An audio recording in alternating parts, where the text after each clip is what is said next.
Olá, está no ar mais um programa Duas na Tri. E nesta edição nós vamos tratar sobre a síndrome de burnout.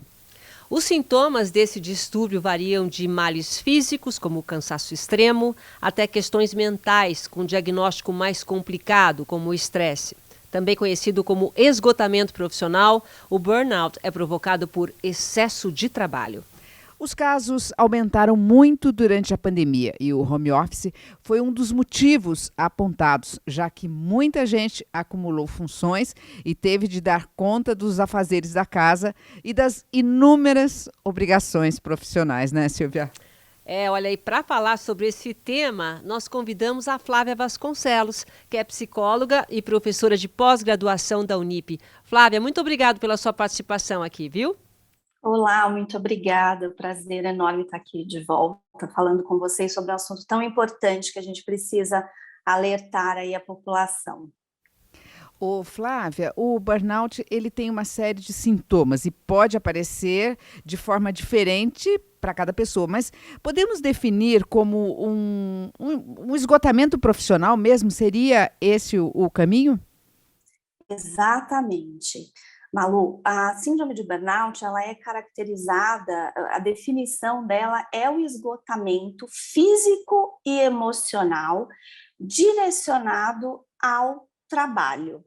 Esse direcionado ao trabalho pode ser ao ambiente de trabalho, pode ser as relações de trabalho, pode ser também a pressão nas atividades, a metas que são consideradas inatingíveis, conflitos entre líderes e liderados, todas essas relações de trabalho e tudo que permeia o ambiente de trabalho é o nosso grande sinal para que exista a síndrome de burnout, né?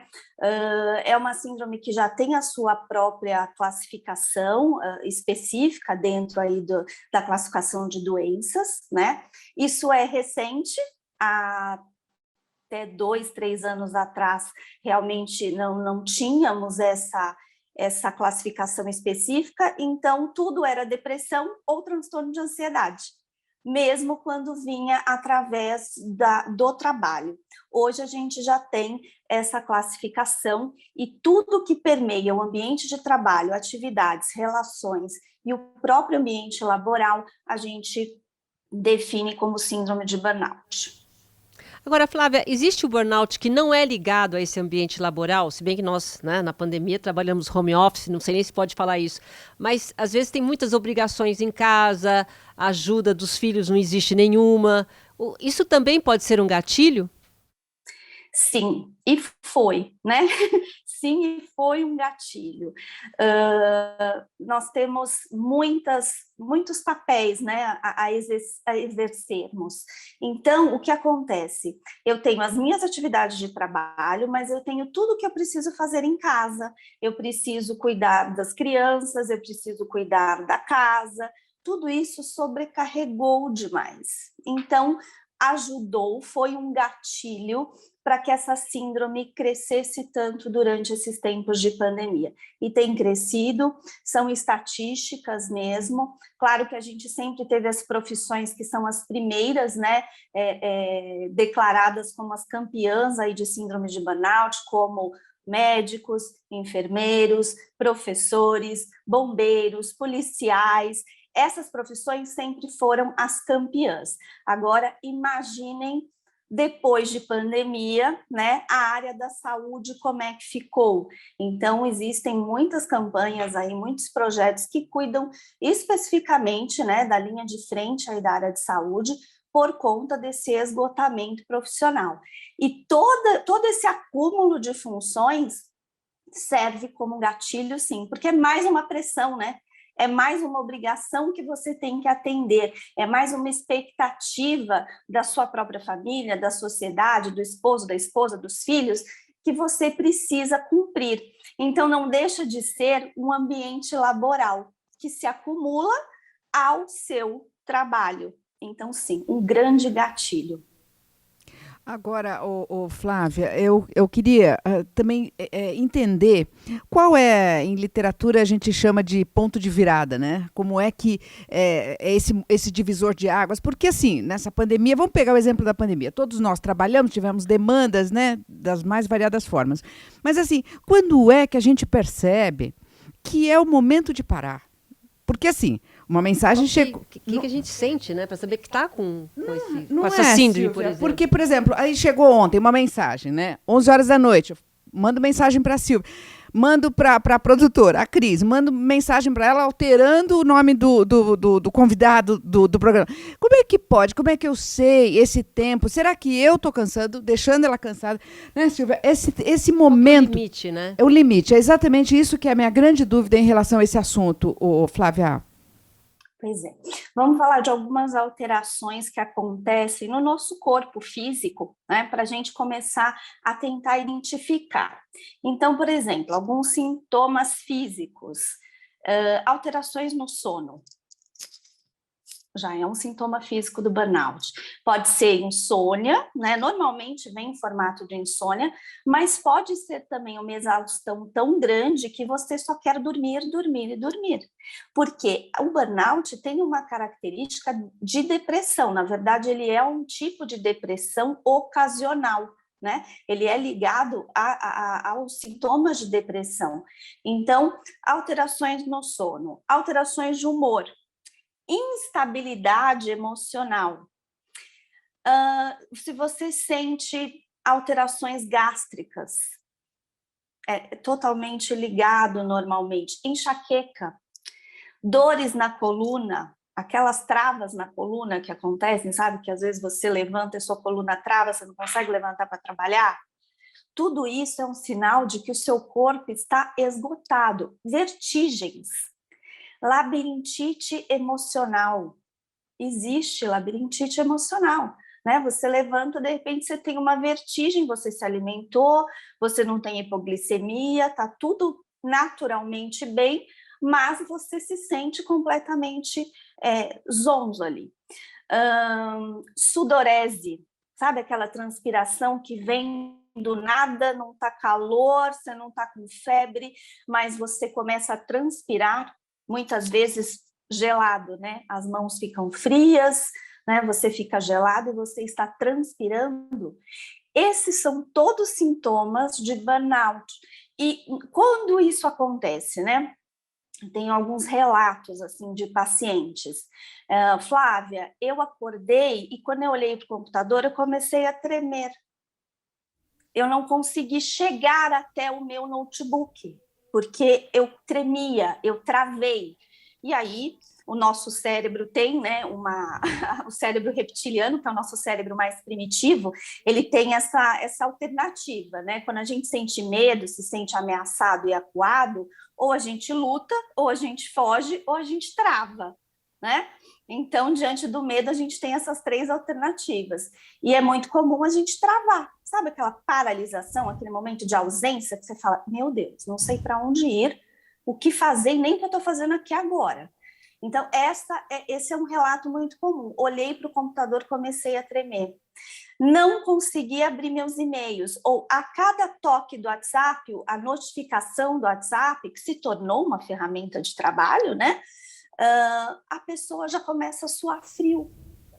Olha só aonde a gente chegou. E aí, pegando um pouquinho do link do que a Malu falou, o que aconteceu na pandemia? Aconteceu que, primeiro, a gente não sabia o que estava acontecendo. A gente não sabia onde é que nós íamos parar, a gente não sabia se as empresas continuariam a existir, como, quando, se elas segurariam os empregos, né? Então, todo mundo ficou completamente inseguro. E aí, o home office nunca foi uma cultura das empresas do Brasil. Algumas empresas já tinham começado, mas muito engatinhando ainda, né? Não era uma cultura. O Brasil tem essa coisa de eu preciso ver para ver que está fazendo o trabalho, né? A maioria das empresas ainda pensa assim. E aí, de repente, o home office teve que virar uma cultura. E aí os chefes, os líderes não tinham mais aquele controle sobre o profissional. E o profissional, em contrapartida, se sentiu na obrigação de se fazer presente o tempo todo. Então, eu respondo o WhatsApp às 11 horas da noite, eu respondo o WhatsApp às 7 da manhã, eu respondo um e-mail às 10h30 da noite, ou quem sabe ao sábado, meio-dia, porque o meu chefe não está me vendo, ele tem que saber que eu estou disponível.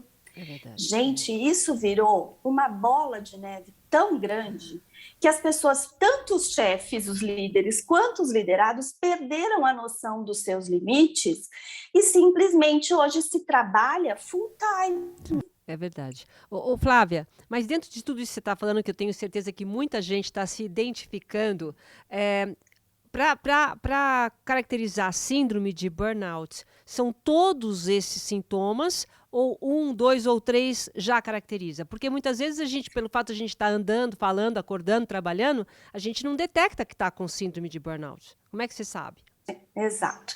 Na verdade, quando a gente vai, esse diagnóstico é dado sempre por um psiquiatra, né? Quem vai classificar a doença é o psiquiatra, e ele vai fazer lá como se fosse um checklist, né? Algumas perguntas para realmente identificar os sintomas.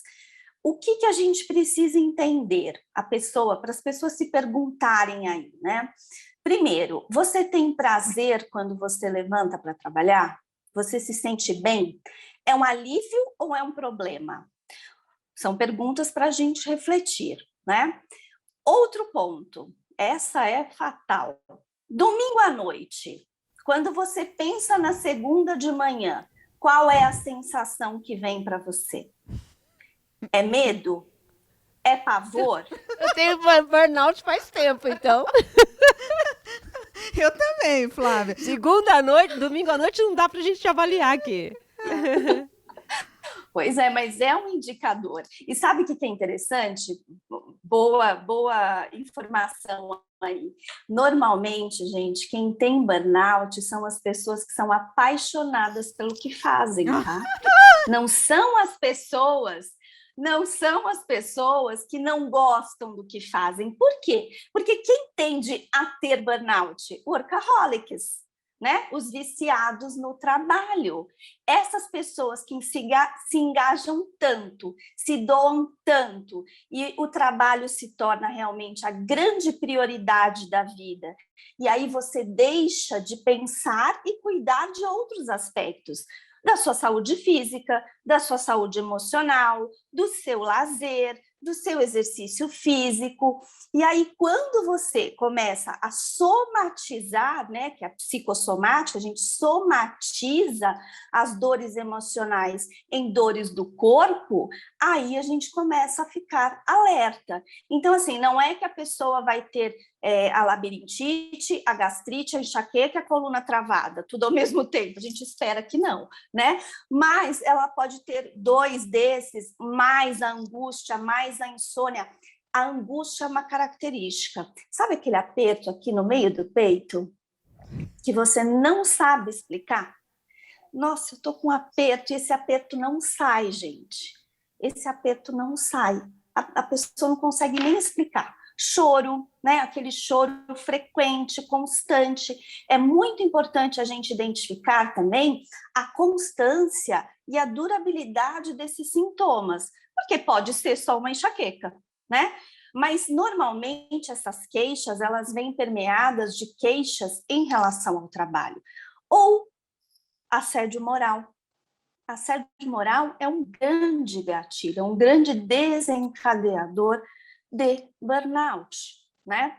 Relações difíceis no trabalho, relações difíceis com o chefe ou com a própria equipe, grandes pressões que a pessoa passa, ou aqueles desafios que a pessoa não está preparada muitas vezes com conhecimento mesmo para lidar com aquilo naquele momento, e é lançado um desafio para ela, e aí vem a autocobrança, eu preciso dar conta, porque quem tem burnout acredita que tem que dar conta de tudo. É a mulher que chega em casa e que tem que dar conta de tudo, além de dar conta do trabalho, só que o corpo não aguenta. Existe o esgotamento físico e emocional. E aí você traz sintomas físicos, além de todos os emocionais. porque aí você vai chorar, você vai sofrer, você vai ficar angustiada, você vai desenvolver ansiedade, depressão. Tudo isso faz parte do burnout. E ficou claro os sintomas? Flávia, agora eu queria puxar em relação ao tratamento. Ele passa por uma mudança na rotina que aumente as horas de descanso? Sim. Normalmente, Malu, as pessoas são afastadas do seu trabalho. Hoje a gente tem uma grande quantidade, a estatística é grande, tá? De afastamentos por burnout. Já era muito grande antes da pandemia. Depois da pandemia, a gente está com um histórico muito maior, ok? Então, precisa ter o afastamento. Se a pessoa está na crise realmente, se ela está em sofrimento a ponto de não conseguir produzir, porque tudo isso, obviamente, vai atrapalhar a produtividade, desempenho, os resultados, né? A pessoa fica extremamente irritada, ela começa a brigar com todo mundo. Flávia, e qual é o médico que vai dar esse diagnóstico? É o Quem é? psiquiatra. É o psiquiatra. Psiquiatra. Então, Isso. se eu estou sentindo algum desses sintomas, eu procuro um psiquiatra. Mas sabe qual é o mais comum, Silvia? O mais comum é a pessoa ter, por exemplo, um ataque cardíaco, uma sensação de morte, tá? Normalmente as pessoas vão para o hospital com uma sensação de morte, porque dá aquela sensação da síndrome do pânico também, né? Então, olha só que interessante, é uma síndrome que traz algumas comorbidades, algumas características, depressão, ansiedade e pânico. Então, você vai normalmente para o hospital com uma sensação de que você está morrendo. E aí lá são feitos todos os exames físicos normais, né? Cardiológicos e tudo mais, e normalmente constata-se que você não tem nada, fisicamente falando. E aí esse médico normalmente já passa, já encaminha para um psiquiatra, já chega à conclusão que pode ser um burnout, e o psiquiatra vai chegar nesse diagnóstico com a medicação devida e encaminhando para a psicoterapia, que é super importante para a pessoa aprender a lidar com essas emoções, né? Se autoconhecer e administrar essas emoções, essa pressão do trabalho e essa dinâmica toda. Agora, como é que a baixa autoestima ela pode levar ao surgimento de problemas como a síndrome de burnout? Bom, vamos pensar na baixa autoestima no trabalho, né? Já que é o nosso foco aqui. Uma pessoa com baixa autoestima, ela não confia em si mesma. Ela não confia no trabalho que ela realiza. Ela vai fazer atividades, ela vai fazer relatórios, ela vai apresentar projetos e ela vai sempre estar insegura. Essa insegurança, essa vulnerabilidade, que, ok, é natural, nós somos vulneráveis, mas tem pessoas que sabem administrar isso emocionalmente, outras não, né? Ou não estão em um momento que consigam administrar por outros fatores. Esta pessoa está mais suscetível. Por quê? Vamos lembrar que a gente lida com outras pessoas, né? E nem sempre a pessoa do outro lado é empática a esta insegurança, é empática a esta falta de autoconfiança. E aí podem ter pessoas que vão atacar, que vão ser mais hostis, que vão ser mais frias com essa pessoa que já tem a baixa autoestima.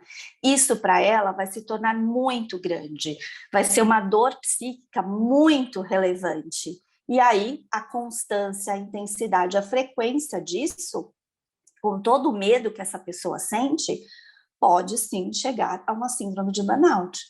Por quê? Porque ela vai ter a sensação contínua de que ela é incompetente. Essa é uma grande característica, tá? Da síndrome de burnout. As pessoas realmente acreditam que elas são incompetentes. E você pode estar falando com um gênio, uma pessoa assim, o melhor profissional. E ele vai falar, eu não dou conta, eu sou incompetente, eu não sei nada, todo mundo sabe mais do que eu. São frases, né? São relatos de pacientes com burnout. E você fala, gente, mas a pessoa é um gênio no que ela faz, ela é especialista, mas ela começa a desacreditar em si mesma. Então, mesmo a pessoa que tem uma autoconfiança, ela pode, né, com toda a pressão, com todos esses fatores estressores, desenvolver o burnout. E quem tem a baixa autoestima talvez fique mais suscetível no ambiente corporativo. Agora, o que é importante fazer? Vamos dar uma dica para quem está se identificando com isso. Começar a dizer não para as coisas, começar a se posicionar diferente, porque muitas vezes, principalmente quando vem a ordem do chefe, a gente não fala não. De jeito nenhum. Até por esse momento que a gente está vivendo, sei lá, perdeu o emprego, você fica em pânico. Então, como é que faz para se posicionar nesses tempos tão difíceis? O que eu sempre falo para os meus pacientes é: alguém precisa colocar limites, porque os limites se perderam, né? Se você está esperando que seu chefe te ligue e fale: querido, tire agora 10 minutos para meditar. Agora, você pode descer e passear com o seu cachorro. Olha, quem sabe agora você tire 5 dias de férias. Gente, não vai acontecer, né? O falar não, a gente precisa aprender a dizer não. O não pode vir com uma vírgula, né? Ele não é não e ponto. O não para o chefe é o não, vírgula, agora eu não consigo, mas amanhã eu lhe respondo. Agora eu estou servindo jantar para as crianças, amanhã eu te respondo, ou daqui meia hora eu te respondo. O não é não e ponto. Por que a gente aprendeu que é não e ponto? Né? Tem uma vírgula, a gente pode falar não com amor e ternura, para que o outro, contando com a empatia do outro, claro que tem chefes empáticos e os não empáticos também, mas se a gente não mostrar esses limites, realmente o outro não vai enxergar, até porque cada um tem o seu limite, né? Nós somos seres individuais, cada um tem o seu limite, então você precisa se perceber. Como é que está o meu sono? Será que eu estou dando devida atenção para o meu lazer? Eu tenho momentos de lazer? Gente, uma coisa básica, né? Você almoça? As pessoas não almoçam. Tem gente que não almoça aqui, viu? Tem gente que acha que não precisa almoçar, vive de luz. Gente, e o almoço tem 2 fatores importantes no almoço, né? Ele tem o se alimentar, necessidade básica, pirâmide de Maslow, né? Necessidade fisiológica, mas tem também o respiro. É o seu momento de respiro, é o seu momento de se renovar para o período da tarde. Ele não existe à toa, ele não é acaso, né? Ele é um corte no meio do dia para você respirar. Ah, Flávia, não dá para fazer 1 hora, que isso? Tire meia hora, 40 minutos, mas faça o seu momento de alimentação e de respiro. E não coma engolindo a comida, porque a alimentação é um dos cuidados que a gente tem que ter para a saúde mental, né? A saúde mental, ela para aí na nossa alimentação também. Que tipo de alimento você está colocando para o seu corpo, né? Que tipo de tempo e energia você está gastando ou investindo se alimentando? Quer dizer, a coxinha na frente do computador digitando não é saudável, não é? Então, é isso. Limite. A palavra-chave para o burnout é limite. Limite de si mesmo. Quais são os meus? Né? O que eu preciso fazer em relação a obter mais momentos de prazer? É uma meditação, é uma respiração, é exercício físico, é uma caminhada, né? É uma música que eu vou ouvir no final do dia, é uma leitura gostosa que eu vou fazer. Se preparem para que vocês tenham momentos de prazer. O trabalho é muito importante, mas ele não pode ser a única coisa da vida, por mais prazeroso que ele seja. Pois é, Flávia, porque assim, quem gosta de trabalhar, faz aquilo que gosta. Então, eu acho que assim, eu acho que tem uma tendência ainda mais perigosa, né? Porque quando você não vê. Percebe, é verdade. Exato, né, Silvia? Porque você tá ali, sei lá, você faz uma atividade, puxa, que bonitinho que ficou isso, que texto bonito, que, sabe, que matéria bonita. Então, no nosso caso, né, Silvia? Você se diverte com o trabalho, aí é que tá. Sim. E a gente, eu e a Silvia, a gente se diverte, porque a gente faz palhaçada, a gente brinca, manda, uma hora ela me dá bronca, outra hora eu dou bronca nela, e assim, mas não tem nada assim, eu não vou dormir triste, eu nunca dormi triste por algo no trabalho, mas assim, ter esse equilíbrio é importante, assim, a gente precisa ter, pelo que você está dizendo, né, Flávia? Mas talvez o que a gente precisa, eu estou pegando aí todas as, as características que você está falando, Flávia, é você olhar para você do mesmo jeito. Se você não faz atividade física Sim. todo dia, Sim. e assim, alguém te avisa que você precisa da educação Não. física todos os dias? É minha Não. higiene mental. É isso Exato. mesmo. Então, assim, talvez colocar, por exemplo, da questão da respiração, né? Aquele de 10 minutinhos ali no almoço, mesmo que tenha algo para fazer. Mas, assim, começar com essa disciplina mental, né, Flávia? Será que é por aí o caminho? É por aí o caminho. E cada um tem que achar a sua maneira, sabe, Malu e Silvia? Porque eu falo muito de meditação, e a meditação é maravilhosa, né, para a saúde mental e física, mas tem gente que fala, eu não tenho paciência para meditar, eu não gosto de meditar. Meditação é treino como qualquer atividade física, né? Eu falo, começa ali com 2 minutinhos, depois você vai aumentando progressivamente. Mas não quer meditar? Respira. A gente acha que a gente respira certo, a gente nem respira, gente. A gente respira tipo cachorrinho, sabe? Ainda mais quando a gente está nervoso. Então, quando a gente para respirar do jeito que tem que ser, que é a gente fica até zonzo, a gente fica até tonto, dá até vertigem de tanto estresse que tem. Então, nossa, eu não quero meditar, eu não faço atividade física. Então, pare 3 vezes no seu dia e faça uma sequência dessa de inspiração e expiração. Sempre é legal inspirar no tempo de 3 e expirar no tempo de 4, né, para ter um prolongamento aí do tempo de expiração. Faça isso, uma sequência de 10, uma sequência de 5, faz a hora que você acorda, faz na hora do seu almoço, faz antes de dormir. Pronto, você já está mandando um oxigênio diferente, já está se renovando. E percebe, seu chefe não vai te ligar e vai falar, agora é hora de respirar. Não, seu relógio faz isso, né? Tem relógio que dá o alerta. Ô, Flávia, então eu acho importante a gente terminar, porque eu tenho certeza que muita gente se identificou, que a gente terminar esse programa com você dando algumas dicas, né? Acho que ela já deu várias dicas, mas principalmente, quais são os principais sintomas para a gente prestar atenção? É perda de sono, todo mundo perde sono, mas alguma coisa mais específica? Perda de sono, alterações gástricas no seu intestino, a sudorese, né, aquela transpiração fora de hora, a enxaqueca, alteração de humor, irritabilidade, né, aquela impaciência, intolerância com todo mundo da sua casa, com todo mundo do trabalho, aquela sensação de que tudo te irrita, angústia, o aperto no peito, né, aquele aperto que dói, uma tristeza que você não consegue explicar, uma desmotivação, um cansaço, né? A gente falou que a síndrome de burnout é o esgotamento físico e mental. Então você chega à exaustão, o seu corpo fica exausto. Você tem dificuldade de levantar da cama. É uma sensação de que tem um caminhão em cima de você. Né? Tem um peso gigante em cima de você, suas pernas ficam mais pesadas, seu corpo fica mais pesado. Então, esse cansaço físico extremo é um sintoma também. Tá certo, tá certo. Tá certo, olha, quero te agradecer muito pela sua participação, viu, Flávia? Sempre a gente aprendendo muito com você. Muito obrigada, foi um prazer. E eu deixo um alerta aí para todo mundo, se cuidem, é um assunto muito sério.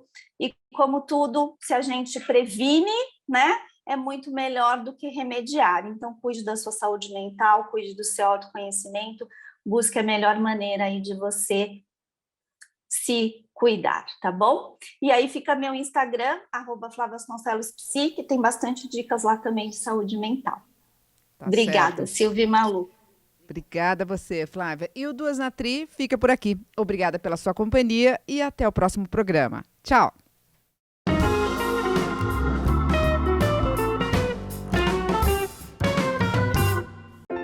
O Vitor sempre falava que queria ser doador de órgãos, e eu apoiava. Nada prepara a gente para aquele momento de dor. Na hora que os médicos perguntaram, não foi fácil decidir. Mas saber que outras famílias seriam ajudadas me fez dizer sim à doação de órgãos. Meu nome é Márcia, eu sou mãe do Vitor, doador. A vida continua. Converse com a sua família sobre ser doador de órgãos.